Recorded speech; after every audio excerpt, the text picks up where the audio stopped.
Barakatah Yahweh. Barakatah Yahweh. Barakatah Yahweh Shah. According to the Holy Scriptures, Yahweh Shai, the Son of the Most High, is set to bring immortality to the nation of Israel, the elect, via establishing the tabernacle of David, as we talk about the second coming of who the world ignorantly calls Jesus Christ. He is coming to take down this current world ruled by Esau, Edom, and establish a righteous kingdom, which is synonymous with the throne of David. That's scriptural, which is a government that's going to run this world in righteousness. After this manner therefore pray ye, Our Father, which art in heaven, hallowed be thy name. Thy kingdom come, thy will be done, in earth as it is in heaven. Give us this day our daily bread, and forgive us our debts, as we forgive our debtors. And lead us not into temptation, but deliver us from evil. For thine is the kingdom, and the power, and the glory forever. Amen.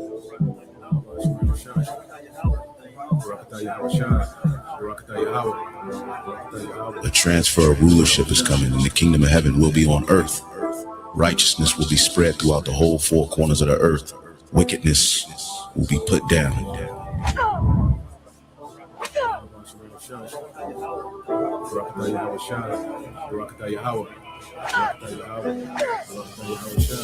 Eternal life.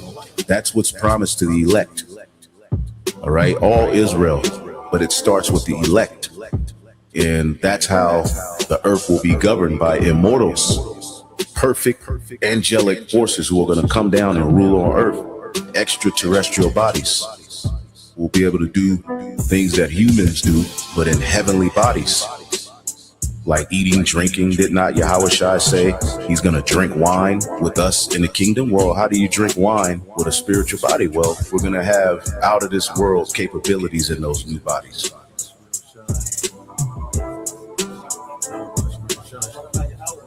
Barakatah Yahweh Shah. Barakatah Yahweh. Barakatah Yahweh. Barakatah Yahweh Shah.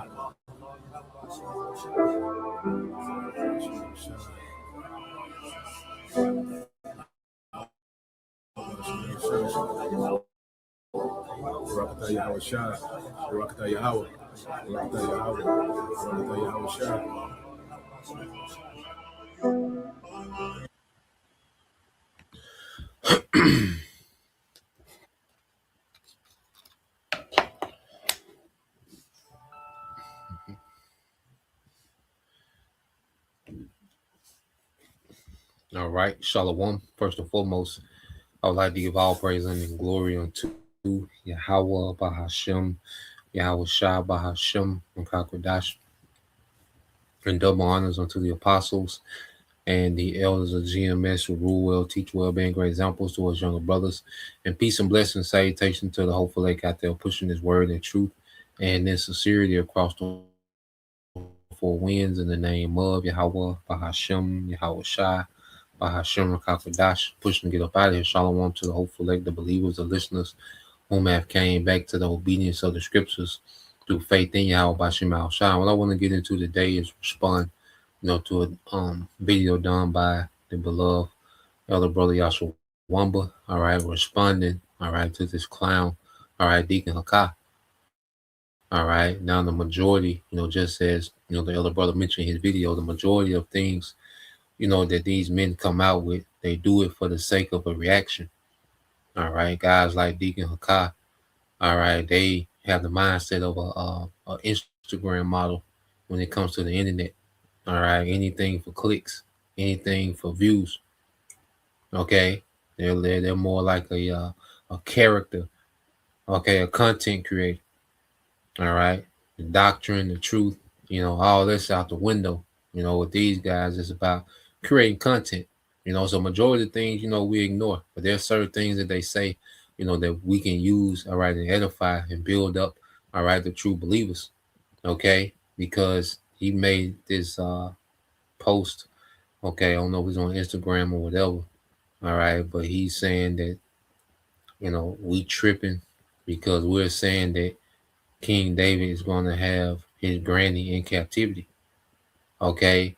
And this statement alone, shows how base, okay, and westernized and slave minded, all right, a guy like Deacon Hakah and anyone that follows him is. Okay. And these men play on sensationalism, okay, to play on the minds, the westernized, emotional, okay, matriarch, all right, minds, okay, of you simpletons that know that you're Israelite, okay, because most of you, you're a product of the matriarch, okay, and you're extremely, you're hyper emotional, okay, you have no, you have no type of ruling class mentality within you, so you hear particular things, okay, and you just go straight emotional. See, the Bible doesn't deal with emotion. The Bible deal with the truth and righteousness, man. Okay, the Bible is a masculine book, okay, meant for men to judge the earth in righteousness, man.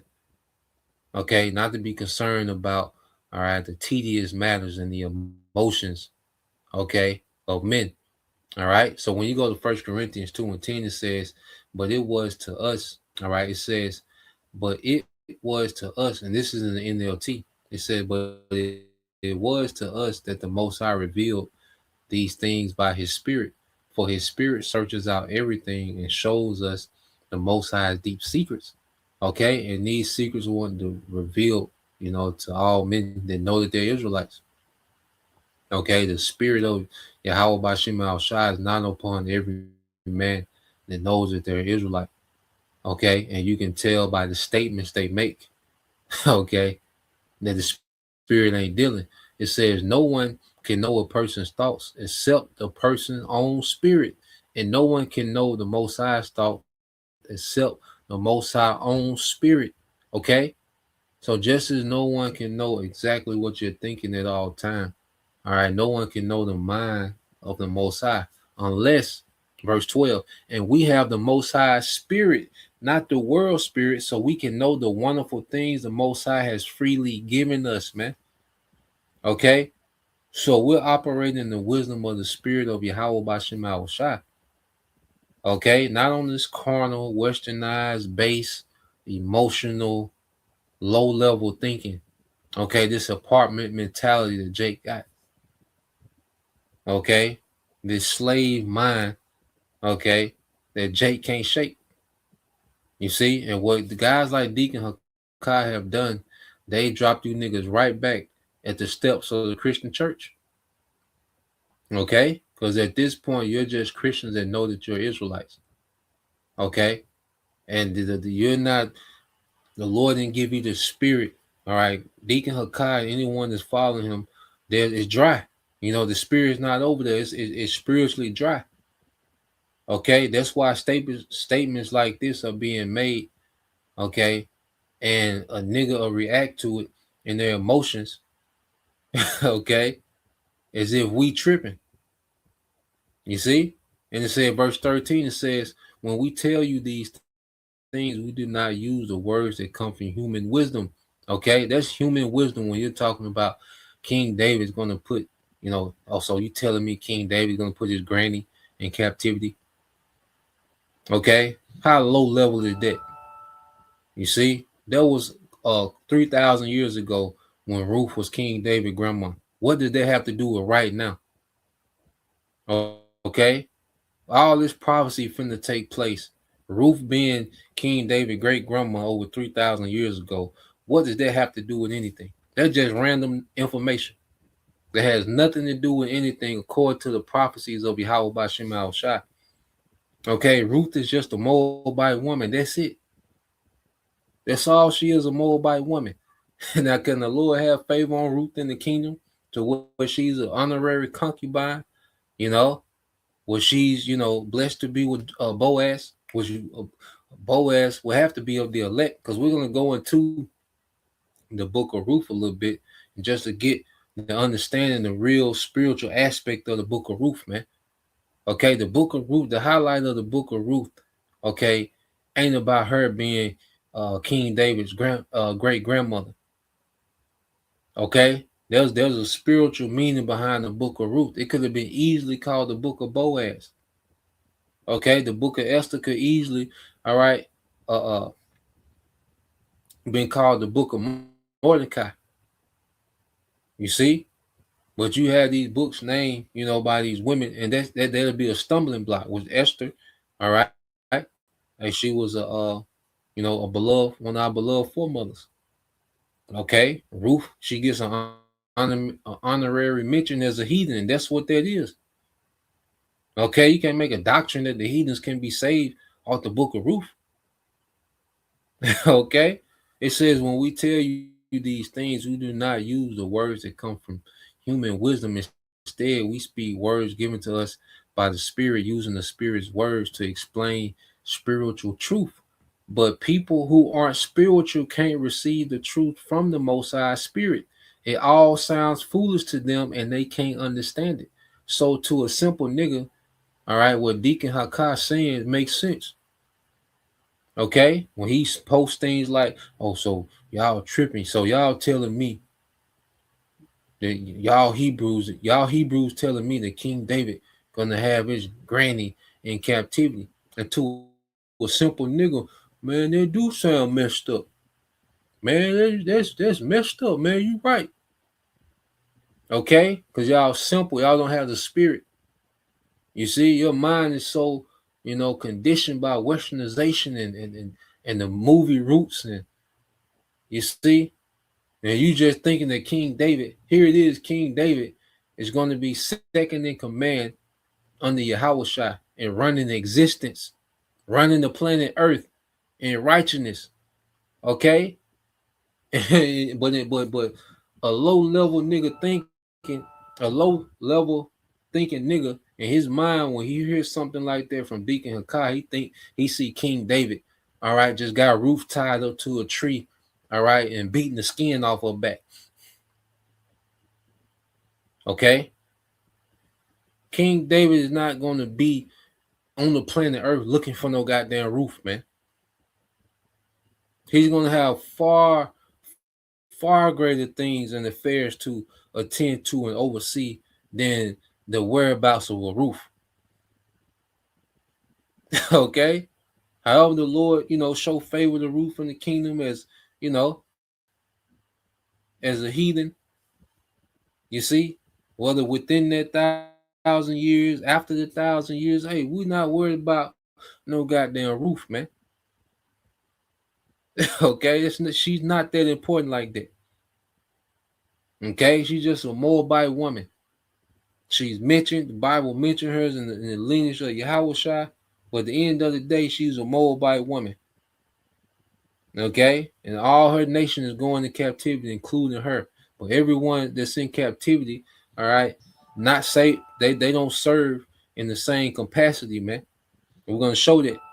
Okay, even within our captivities, man. You see, it said those who are spiritual can evaluate all things. Okay, it says, did I read 14? It said, but we who are spiritual, all right, but people who aren't spiritual can't receive these truths from the Most High Spirit. It all sounds foolish to them, and they cannot understand it. For only those who are spiritual can understand what the Spirit means. So when you read the book, man, there's the book of Ruth. There's a spiritual understanding that comes with that book. Okay, when you go into the book of Ruth, all right. Matter of fact, let's go here. Okay, because what was Boaz? What was his role in that book? He was playing the kinsman redeemer. Okay, so let's go here.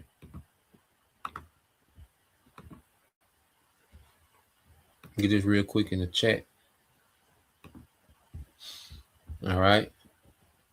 So I just asked, was Boaz playing the part of kinsman redeemer? Does Yahushua play the ultimate kinsman redeemer for the nation of Israel? See, there's a spiritual meaning behind this. It says, yes, Boaz is presented in the scripture as acting in the role of a kinsman redeemer, and many believers understand Yahushua as fulfilling the ultimate and greater reality of their role for Israel. Okay?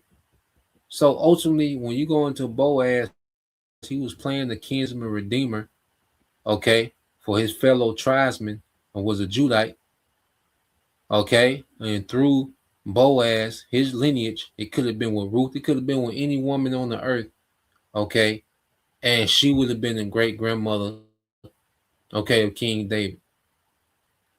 You see, it could have been with any woman on the planet Earth, Israelite or non-Israelite woman, and she would have been the great grandmother of David for this time, man. But that was for that time. Okay, you think Ruth gonna materialize? So a Moabite woman is gonna be the grandmother, the great grandmother of King David in the kingdom. Okay, going back to the point, what does her being the great grandmother of King David have to do with anything? Okay, nothing. All right, the lineage of Yahushua went through Boaz. All right, which he was what the great grandfather of King David. You see, Boaz was the great grandfather of King David. You see, but like I said, you matriarch baby niggas, man.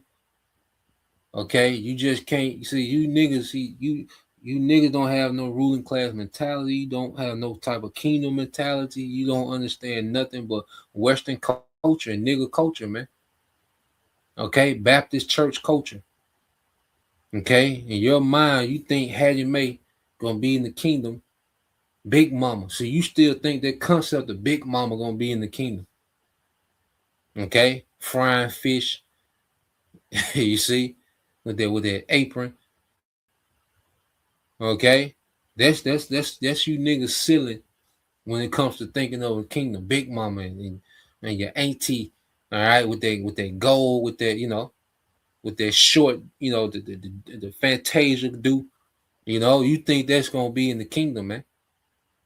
Okay, the kingdom is gonna be a patriarch, man. Okay, and if you in the spirit like the brother went into in the lesson, all right, the 144,000, they're the beginning, okay, of the lineages of Israel, man. Okay, the sons of God, they're the sons of God. Okay, the men that get delivered on those chariots, they're going to be the progenitors of all the rest of Israel. They're not going to have, okay, a grandmother, a great grandmother, auntie, you know. You see, come on, man, Jake, a child, man. It says in the book of Ruth, Boaz functioned as a goal, all right, meaning kinsman redeemer. Under the law given in the Torah, a close relative has certain responsibility: redeem, buy back family land that had been sold. Leviticus 25 and 25.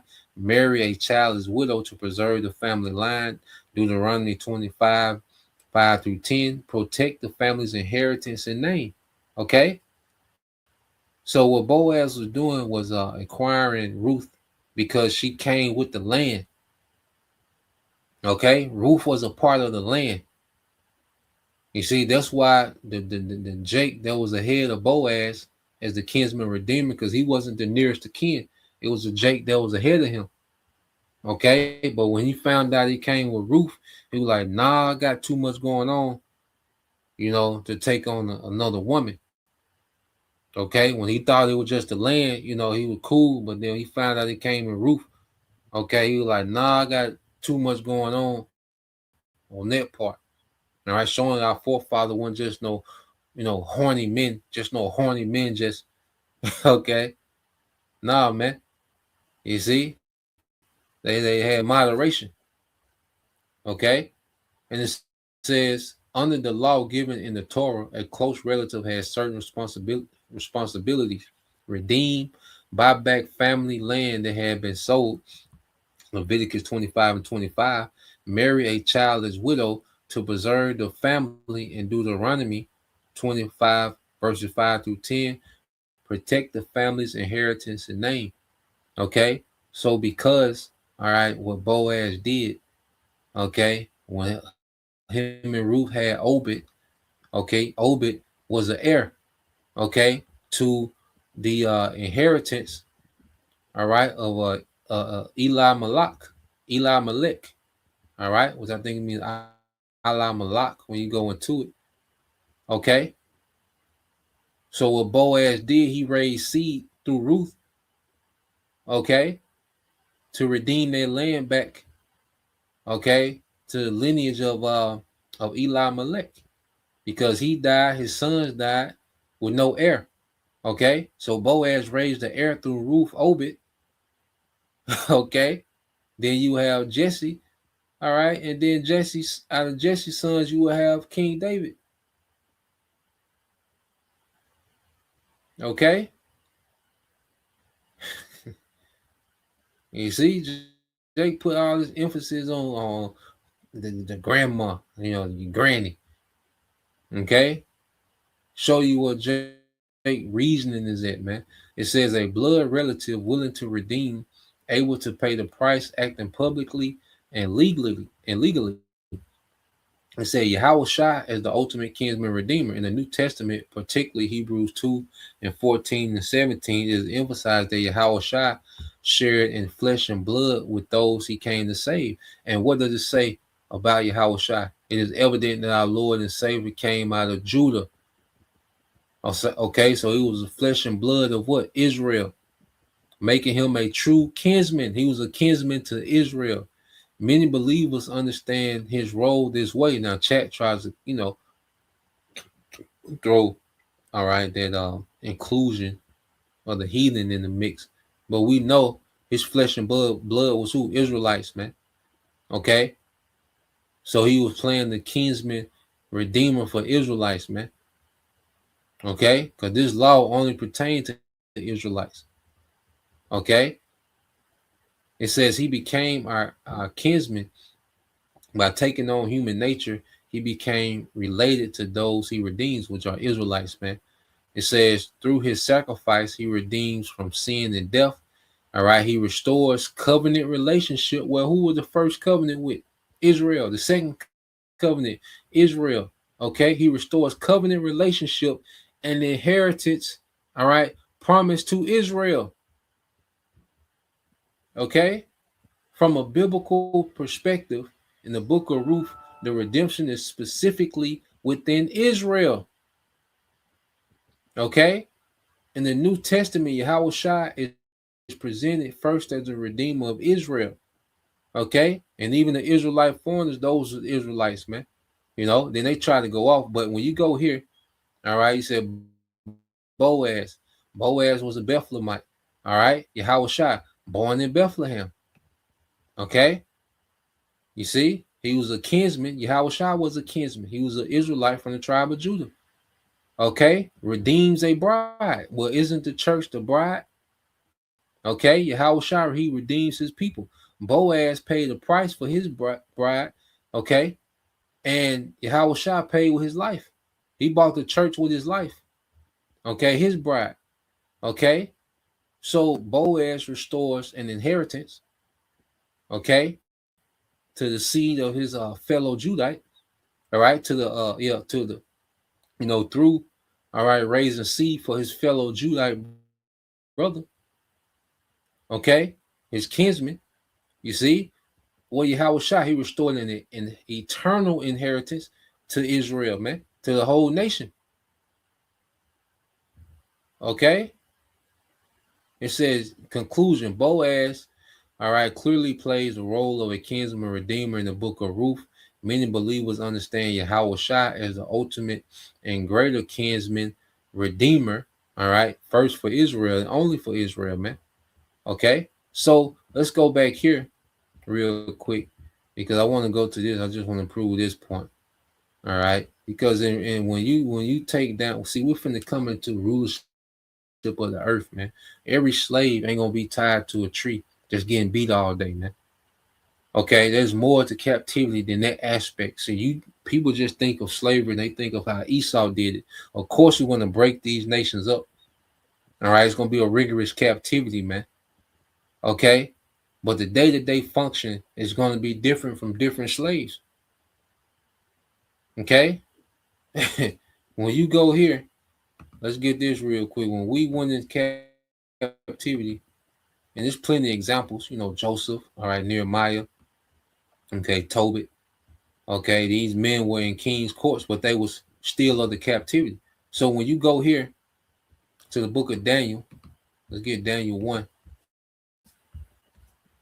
All right, let's get the book of Daniel, chapter 1.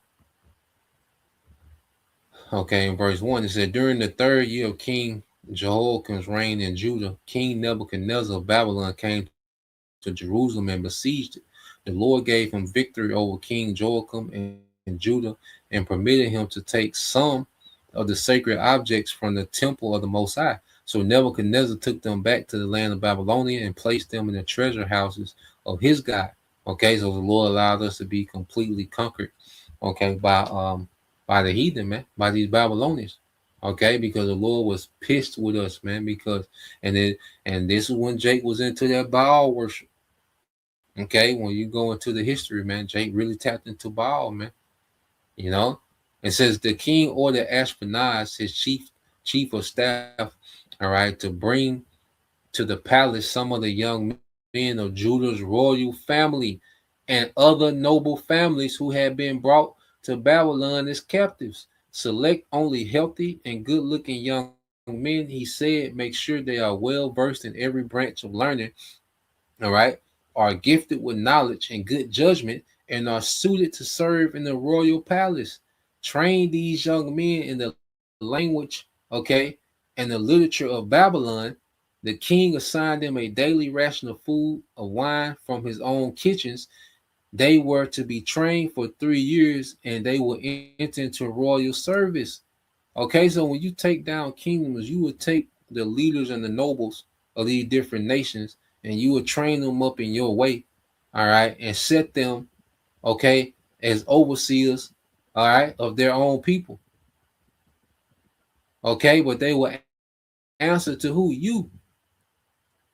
Okay, so everybody that goes into captivity, they don't serve in the same capacity, man. Okay, understand rulership, man. Jake has this apartment, low frequency, okay, big mama mentality, man. Okay, you see, niggas think that I say niggas think that Hallie Mae gonna be in the kingdom, okay, with rank over men. Okay, so let's go here. Oh, rest in peace, Hattie Mae. She, whoever, all the Hattie Mays, they gonna come back, as beautiful princesses in the kingdom. All right, and balled out forever, man. Okay, but you niggas is tripping. Now, when you go here, now Daniel was of, that those noble, okay, Judites. All right, those royal Judites that was all right trained up in the Babylonian language. Okay, so they can serve, okay, the king. Okay, now when you go here, okay, let's get this real quick. Get this in the KJV. So when they had the writing on the wall, and none of Belshazzar's, all right, magi's and warlocks, okay, could explain the writing on the wall.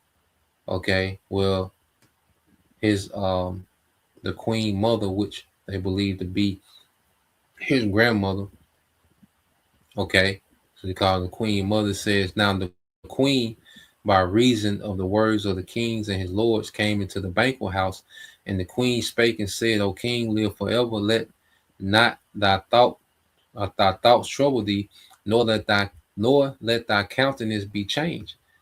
There is a man in thy kingdom in whom is the spirit of the holy gods, and in the days of thy father, light and understanding and wisdom, like the wisdom of the God, was found in him, whom the king Nebuchadnezzar the father, all right, thy father, the king, I say, thy father made master of the magicians and astrologers, Chaldeans and soothsayers. So could David had rank then? Okay, David was amongst the palace then. Okay, it says, for as much as an excellent spirit and knowledge and understanding, interpreting of dreams and showing of hard sentences and dissolving of doubts were found in the same Daniel, whom the king named Belshazzar. Now let Daniel be called, and he will show thee the interpretation. So they're like, look, go send for Daniel. He gonna break it down. There's a different spirit on him. Okay, which there was a spirit of how about Shemal Shai. They was giving reverence to the gods, their gods, but the spirit of Yahweh Shemal Shai was on Daniel. Okay, because they're the men, all right, they're magi's and soothsayers. Okay, the Chaldeans, they couldn't break it down. Okay, and they was tapped into those guys and those rituals of King David. But it's like Daniel wasn't. Okay, he was faithful to Yahweh Shema Shai. So the spirit of understanding was from on high, which shows you that their right hand, okay, goes way farther than the left. The right hand knowledge far exceeds the left hand. It said, then was Daniel brought in before the king, and the king spake and said unto Daniel, art thou Daniel, which art of the children of the captivity of Judah? Okay, whom the king my father brought out of Jewry. Okay, so King Belshazzar, he referred to Daniel what? The children of the captivity. So even though Daniel, okay, he wasn't in the fields working, okay, he wasn't doing laborious work, but he was still the children of the captivity. Okay, so what Ruth, how the Lord's going to show favor on Ruth, okay, is yet to be seen, but it's not a big deal like that. Okay, she's just a Moabite woman. You see, but she's going to be of the captivity. Okay, thus said the Lord. That's just what it's going to be. She a Moabite. She going to captivity. Okay, let's go here real quick. Jeremiah. Okay, Jeremiah 30 and Jeremiah 30 and 16. And it says, therefore, all they devour thee shall be devoured, and all thy adversaries, every one of them shall go into captivity. That's it. That's what it say. Ain't nothing else to talk about with a roof or, even Rahab. The Lord gonna have favor. How you gonna have favor? But they all going into captivity. Okay. Now the Lord can have favor, and they can have a little relief, and they can have a little status. Okay. You see, they can be a little more well off. Okay, than the rest of their people. But ultimately, they're going into captivity. Their whole nation is going to be in captivity, man. Period. It says, and they that spoil thee shall be a spoil, and all that prey upon thee will I give for a prey, man. Okay. So Jake just don't got the spirit, and Jake doesn't understand the concept of kingdoms, and you see the fact that nigga even talking about his granny, King David granny, shows you that there's a major disconnect. All right. So let's go to Matthew 13 and 10. It says, and the disciples came and said unto him, why speakest thou unto them in parables? He answered and said unto them, because it is given unto you to know the mysteries of the kingdom of heaven, but to them it is not given. Okay. So until a lot of Israelites that know they're Israelites, they're not given the mysteries of the kingdom. They don't understand the concept of a kingdom. They don't have no type of ruler class mentality. They don't, they small thinkers. Okay, Yahweh Shai, he pushed his man to think big. Okay, even when you go here, let's end it here. Let's end it here with Matthew. Okay, let's end it here with Matthew 19. Yahweh Shai, he was telling his men, the disciples, he was think big. Right, think big, think smaller than your little situation right now. All right, I mean, think bigger than your little situation right now, man. Okay, this is the book of Matthew, chapter 9, verse 27. Then answered Peter and said unto him, behold, we have forsaken all and followed thee. What shall we have therefore? And Yahushua said unto them, verily I say unto you, that ye which have followed me in the regeneration when the Son of Man shall sit in the throne of his glory, You also shall sit upon 12 thrones, judging the 12 tribes of Israel. Okay? You shall sit upon 12 thrones, judging the 12 tribes of Israel. You see? King David is going to be amongst that. And this was King David who was asking him about this, Peter. Okay? So these disciples, all right, they're going to be amongst those 12 top thrones, ruling with Yahushua. Okay? Attending to the affairs of the earth, man, of a righteous kingdom. Okay? Along with the rest of the first fruits, the rest of the 144,000. They're going to be on thrones. Okay? Even, overseeing the affairs of Israel, not judging them as far as punishing, because our people going to be perfect. Okay? But there's certain decisions that's going to have to go through their government. Okay? It says, and everyone that have forsaken houses or brethren or sisters or father or mother or wife or children, okay, or lands for my name's sake shall receive 100-fold and shall inherit an everlasting life. Man, Yahweh shall think big. And think about your current situation. Your mother, she your mother for now. Okay, that's temporary. You see? Little lands or whatever we can have going on. Look, this ain't nothing compared to what we got coming, and we got everlasting life. Okay, so Yahweh Shah, like he was pushing them to think big. Don't think small, think big. Okay, I got way more for you than your little current situation, man. It says, but many that are first shall be last, and the last shall be first, man. So we finna be first. Okay, we're going back to first, man, amongst the nations and righteousness forever.